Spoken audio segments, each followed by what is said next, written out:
Hello, I'm Dan Pouesi, and welcome back to Grace by God, One Song, One Truth.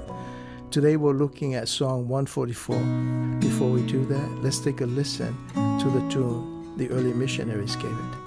Here it is.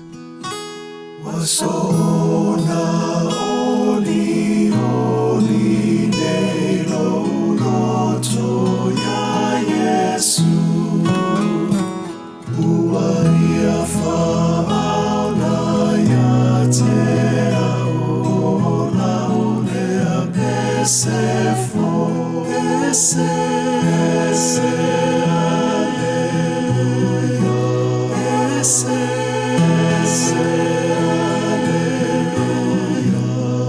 ese olela olo wanganga oe olo wanganga oe Yesu e ole faula mai wa oli olia.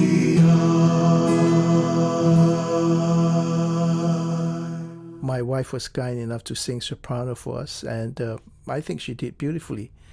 And speaking of beautiful, there's nothing more beautiful than the sound of rejoicing or the sound of joy.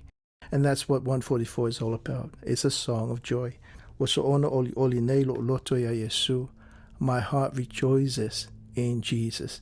And the book the early missionaries chose for this song is Philippians 4, verse 4. And these are Paul's words to the church in Philippi. He said, "Rejoice in the Lord always. Again, I say, rejoice." Now, Paul wrote this letter while he was under house arrest in Rome. House arrest.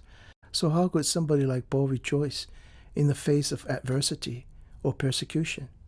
Well, he's able to do it because he has complete confidence in the sovereignty of God.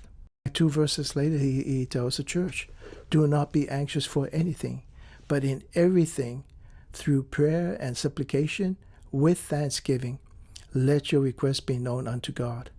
And then he gave this beautiful assurance, "And the peace of God, which surpasses all understanding, will guard your heart and your minds in Jesus Christ." A few verses later, he said, "I can do all things through Christ, who gives me strength."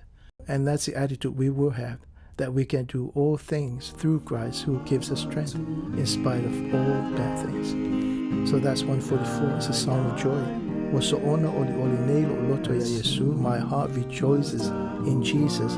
And the reason? Waia fa'aola ya tau. Because he has saved me.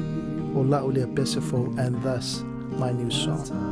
So we can sing this song joyfully until the next one. And until then, may God keep you and make his face to shine upon you. Take care and God bless.